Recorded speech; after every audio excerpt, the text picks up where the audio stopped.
Buena jornada a todos y a todas.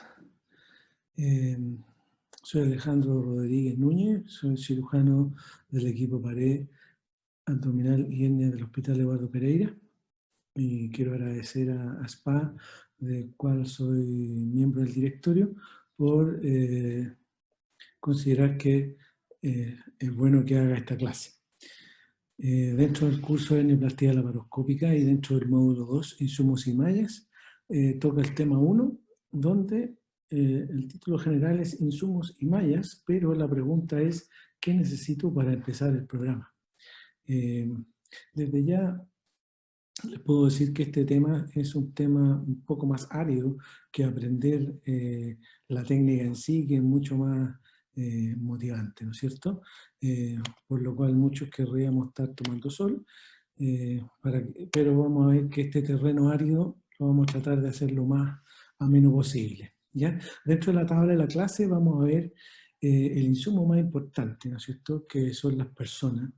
Eh, y también vamos a ver otros, ¿ya? Porque uno puede frecuentemente pensar que para hacer una técnica nueva, ¿qué instrumental necesito? Pero les quiero informar que es muy importante reconocer un macizo de requerimientos, no solo un requerimiento, es un macizo de requerimientos que involucran a temas que también suelen ser áridos, como la gestión clínica, la gestión administrativa, que sostienen a un recurso humano que sea idóneo y que sea capaz de generar conocimiento colectivo. Ya les voy a explicar de qué se trata eso. Y con eso sostener la implementación y también la, sostener en el tiempo una nueva técnica, ¿ya? Les presento al equipo pared del Hospital Eduardo Pereira. Es el recurso humano idóneo con que nosotros contamos. Nosotros siempre promovemos las 5D, ¿ya? Actuar con determinación, dedicación, disciplina, dejándose siempre un momento de descanso y diversión. Entrando a terreno, es muy importante que cuando uno quiere poner una nueva técnica digamos, en la cartera de servicio, se debe identificar el interés clínico y científico y organizacional que existe al respecto, tanto a nivel individual como colectivo, y también se deben identificar las capacidades clínicas, científicas y organizacionales, también individual, en mente y colectivamente. O sea, hay que tener interés y capacidad. Y también estimar el volumen de la casuística y la factibilidad de resolverla, o si la casuística es suficiente como para justificar la implementación de una nueva técnica. El recurso humano debe generar un clima, que debe ser un clima de aprendizaje, de trabajo en equipo, de creatividad, de pensamiento crítico, que el pensamiento crítico no debe ser igual a cortar alas y tampoco hay que caer en el dejar hacer todo, sino que hay que fomentar un pensamiento crítico que permita crecer. Desgraciadamente, en este tipo de cosas hay que aplicar metodología de gestión. De algún modo, alguien tiene que estar involucrado en los procesos de formulación estratégica para poder implementar estos equipos para que puedan implementar nuevas técnicas. De manera que hay que hacer análisis del entorno, análisis interno del equipo, hay que generar indicadores para poder hacer diagnósticos de situación y diagnósticos posteriores respecto a cómo va avanzando la actividad.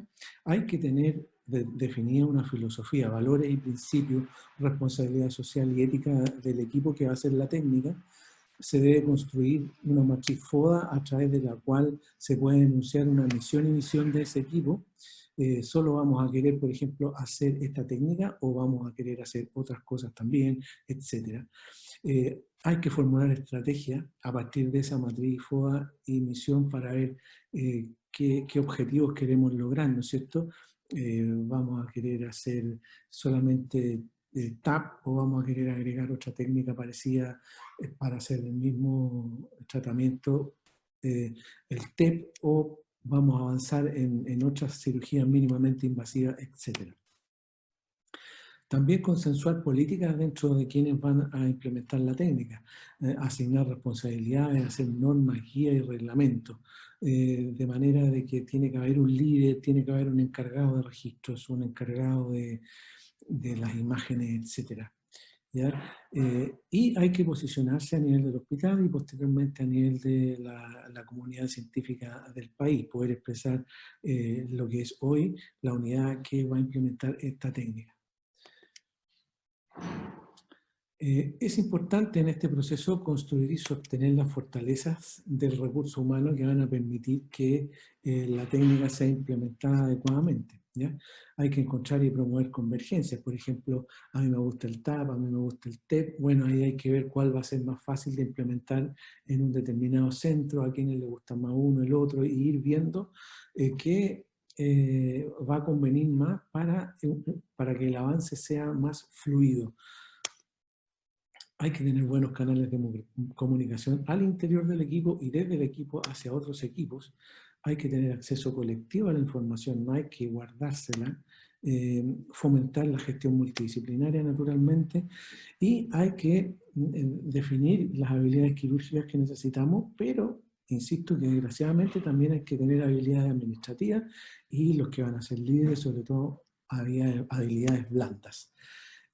Hay que tener capacidad y habilidad de gestionar horarios protegidos, por ejemplo, para hacer reuniones con los otros equipos que nos vamos a tener alianza estratégica o para reuniones de casos, etcétera, reuniones para ver imágenes. Hay que tener definitivamente un sistema de registro de datos e imágenes ordenado y que esté al día todos los días. Y hay que redactar un plan estratégico, no voy a ahondar mucho en eso, flujos de procesos esquematizados, por dónde entra el enfermo, quién le toma los exámenes, orden. Hay que hacer un análisis sistemático de los asuntos clínicos y administrativos, hay que tener reuniones al respecto y hay que definir los perfiles funcionales de cada uno de los integrantes del equipo. ¿Ya? ¿Quién es el líder? ¿Quién es el encargado de imágenes? ¿Quién es el encargado de registro? ¿Quién es el encargado de moderar reuniones? ¿Quién es el encargado de coordinar reuniones? Etcétera, etcétera. Y de manera de crear dinámicas de grupos saludables que permitan crear conocimiento colectivo, y que un poquito más adelante les voy a explicar de qué se trata, ¿ya? Que es muy importante porque el conocimiento colectivo es el pilar fundamental de la transgeneracionalidad de lo que hacen los equipos, ¿ya? Y después de algunas décadas es eso lo que construye escuelas. Les compartimos acá el registro del equipo de pared abdominal y hernia del Hospital Eduardo Pereira. Es una tabla Excel que está respaldada en un FileMaker también y que se va llenando, se revisa, se discute, se ocupa para hacer los trabajos, etc. Les compartimos acá también nuestra hoja de registro en la ficha clínica para lo que es la patología de hernia, que fue lo que fuimos haciendo cuando pensamos que queríamos empezar a hacer TAP y otras cirugías de pared abdominal relacionadas con la patología herniaria. El recurso humano debe entender que la formación continua es indispensable, ¿ya? En ese sentido es muy importante, por ejemplo, que expertos vayan al lugar donde nosotros estamos operando al implementar los primeros casos con una nueva técnica. Aquí se puede ver los cirujanos jóvenes participando y otros cirujanos viendo el procedimiento, ¿ya? Y eso permite también hacer lobby, hacer amistades, tener contactos un poco más informales que siempre son útiles. Ahora, respecto a los requerimientos y habilidades quirúrgicas, es muy importante que hay tres pilares, los pilares del conocimiento y los pilares técnicos, ¿ya? En el conocimiento, lo que es anatomía, la clínica del pre y del postoperatorio, también la clínica de las complicaciones y de un postoperatorio normal, conocimientos muy profundos de la inflamación, cicatrización y el entrenamiento, ¿no es cierto?, deben ser precisos, acabados y tridimensionales. En lo que es técnica de laparoscopía básica, es fundamental estar muy habituado a lo que es la triangulación de los trócares, manejar la cámara de 30 grados, saber hacer un neumoperitoneo dar un buen uso de la energía, saber usar bien las cliperas, saber hacer diéresis, roma y cortante, disponer elementos en el abdomen. Por ejemplo, un ejercicio muy básico es disponer la bolsa durante una colestectomía. Bueno, disponer una malla en un espacio lateral con un flap de peritoneo requiere ciertas habilidades que por supuesto que se adquieren, pero hay que irlas aprendiendo progresivamente. También es importante saber hacer sinéresis con Tucker. Y en técnicas laparoscópicas más avanzadas, ¿no es cierto?, hay que aprender y manejarse con lo que es la sectorización de los trócares, que es un tema que ayuda mucho a la ergonomía del cirujano, hacer suturas laparoscópicas, nudos laparoscópicos, uso en diferentes direcciones de la aguja y saber suturar en plano lateral y superior laparoscópicamente. Ahora, todo eso que es triangulación, sectorización de los trócares, no se asusten porque eso va a ser explicado en clases que siguen cuando son netamente de técnica, porque esta clase está orientada al que necesito para poder empezar a hacer una técnica. Una vez que hemos visto cuáles son nuestros requerimientos y que tenemos claro lo hemos asumido, debemos reconocer y solucionar nuestras debilidades. Por ejemplo, la imposibilidad de trabajar en equipo por cualquier causa es muy grave, hay que corregirla. Por ejemplo, ausencia de líderes constructivos, ausencia de conocimiento colectivo. La ausencia de conocimiento colectivo es endémico en las organizaciones de salud y en otras organizaciones en Chile. Ausencia de estructura organizacional. Ignorancia e imprudencia, una combinación de inexperiencia, soberbia, individualismo, tampoco combina bien para este tipo de empresas, ¿no es cierto? Ausencia de mecanismos de auditoría clínica formales. ¿No? Para hacer auditorías clínicas tiene que haber un encargado, tiene que tener tiempo para hacerlo, tiene que haber una reunión, etc. Se fijan tiempos protegidos, roles, etc. La especialidad en falencia y la competencia entre la medicina pública y la medicina privada, yo siempre la pongo como que pueden de algún modo en algún momento ser debilidades. Sobre todo la competencia público-privada puede afectar un poco lo que es la determinación, la dedicación y la disciplina en algunas ocasiones. Es algo para pensar. Respecto al concepto de conocimiento colectivo, se los comparto porque es muy importante, es la manera moderna de ver las organizaciones y una organización pequeñita como un equipo que va a implementar una nueva técnica no está exenta de tener que asumir este concepto. Y es la capacidad de las personas, los líderes, los funcionarios de una organización de construir, conseguir, desarrollar y saber usar sistemáticamente su propia infraestructura, tecnología, procesos, reorganizadas y bases de datos. ¿Ya? En el fondo, eso quiere decir que no basta el conocimiento individual, aislado. Todos tienen que saber lo que va a pasar. Un ejemplo clásico, por ejemplo, ya mañana se opera un TAP, lo queremos grabar y nadie sabe cómo se graba. Eso es un ejemplo mínimo de conocimiento colectivo.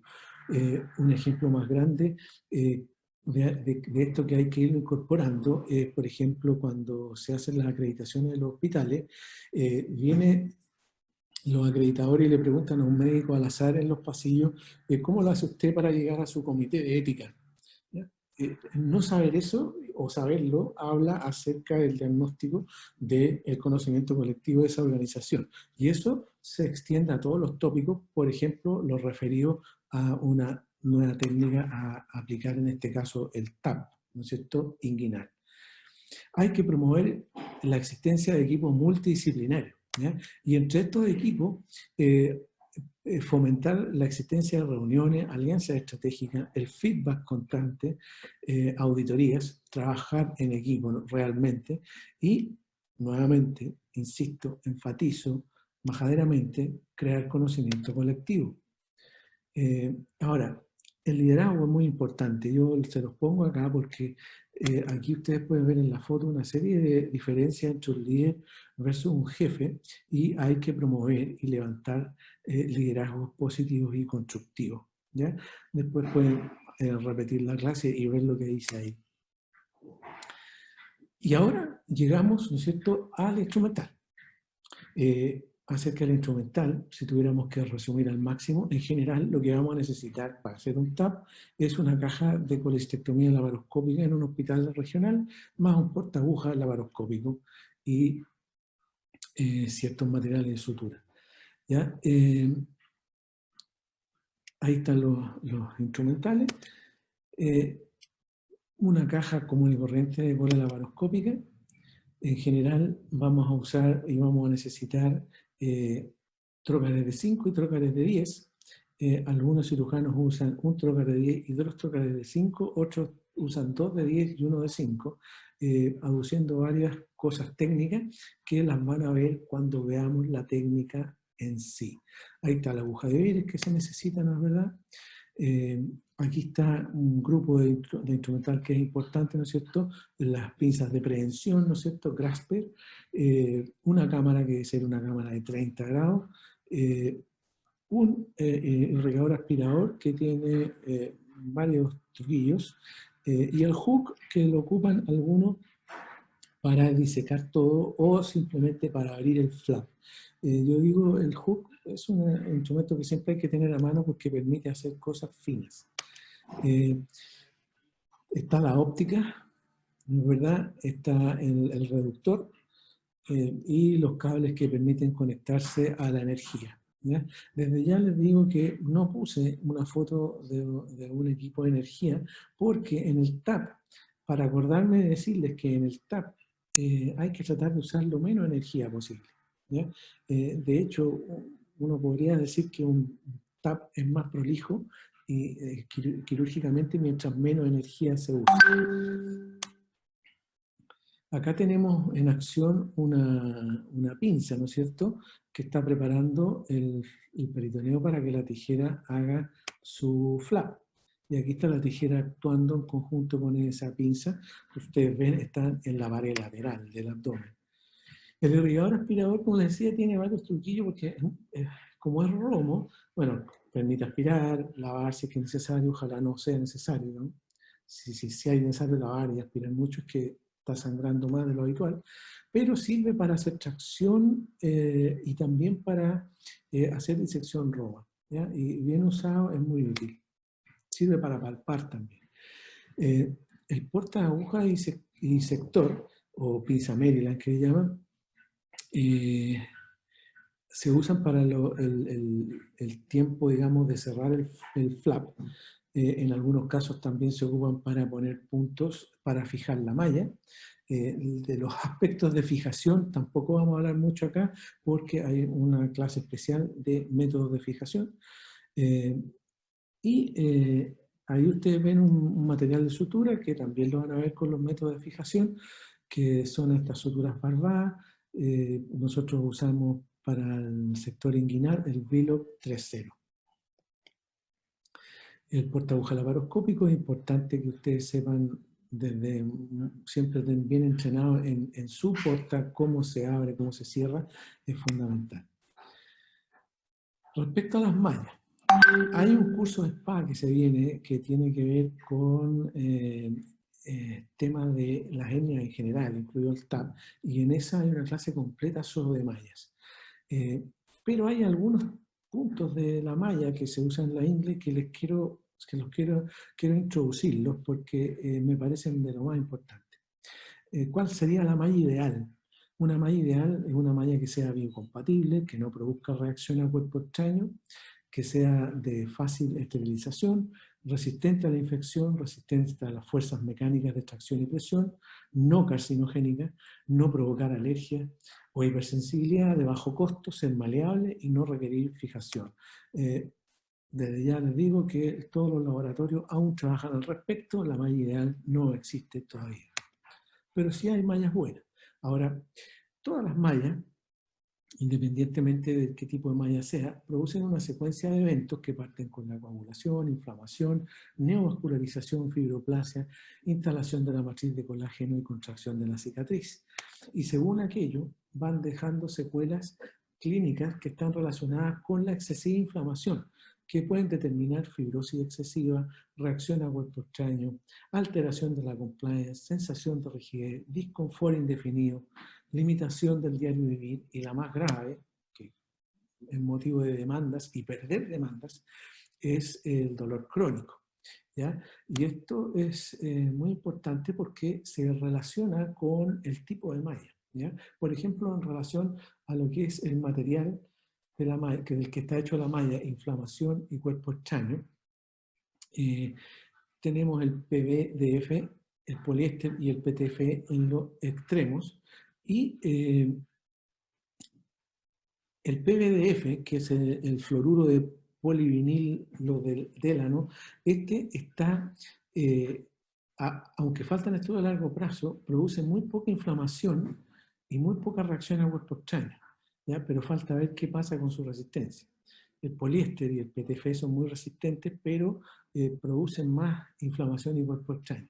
El polipropileno está en el medio camino, en lo que es la resistencia y en lo que es la inflamación y cuerpo extraño, y faltan estudios comparativos y randomizados entre los poliésteres y el polipropileno en lo que respecta a mallas, y en la actualidad debiéramos preferir aquellos que extraen polipropileno. El otro concepto que les quiero introducir es el concepto del peso o densidad de la malla, que está cuantificado en gramos cuya medida es el gramo por metros cuadrados. Esta característica tiene que ver directamente con la resistencia estructural de la malla, ¿ya? Y las mallas se clasifican según peso en alto, medio, ligero y ultraligero, dependiendo de aquello. Ahí ustedes pueden ver las cifras, ¿ya? En general las que más se usan son las de peso medio, peso ligero, ¿ya? Pero también se usan las ultraligeras. Aquí vamos a ver. La relación peso, resistencia y secuelas producto de la inflamación en el cuerpo extraño, aquellas mallas que son ultraligeras producen muy poca inflamación, muy poca fibrosis, menos endurecimiento de la malla, se incorpora mejor, menos contracción de la malla, menos dolor crónico, menos frecuencia de dolor crónico, pero su resistencia es menor. En cambio, aquellas que son más pesadas tienen gran resistencia, pero a su vez producen gran inflamación, más fibrosis, endurecimiento de la malla, contracción de la malla y tienen más frecuencia de dolor crónico. Entonces, hasta aquí lo que hemos aprendido es que en el transcurso del avance de estas técnicas en etnia, aquellas mallas fundamentalmente de peso medio y algunas pesadas son preferibles para la zona ventral. Y para la zona inguinal se prefieren mallas que son de carácter ligero o de peso ultra ligero. Ahora, cuando uno dice biocompatibilidad, aquella malla biocompatible sería la más resistente y la que produce menos inflamación, lo que más se acerque, ¿no es cierto?, a la malla ideal. El otro concepto que quiero entregarle e introducir es el de porosidad. Vamos a entender por mallas microporo aquellas que tienen poros de 0,6 y macroporo aquellas que tienen poros de 2 a 4 milímetros. ¿Ya? En general las microporos son mallas pesadas y con fibras gruesas, con lo que ya sabemos que producen, y las mallas macroporos son generalmente medias, ligeras o ultraligeras y poseen fibras finas o monofilamentos. La porosidad en sí también tiene algún efecto, puesto que a menor porosidad, es decir, con poros pequeños, mayor peso, tienden, como ya sabemos entonces, a formar mayor fibrosis, mayor inflamación, mayor tendencia al dolor. Y en cambio, cuando son más porosas, tienen mejor tolerancia a la infección, producen menos inflamación y sus consecuencias, también son más permeables a fluidos, lo que facilitaría la integración de la malla. También las que tienen mayor porosidad suelen ser mucho más maleables.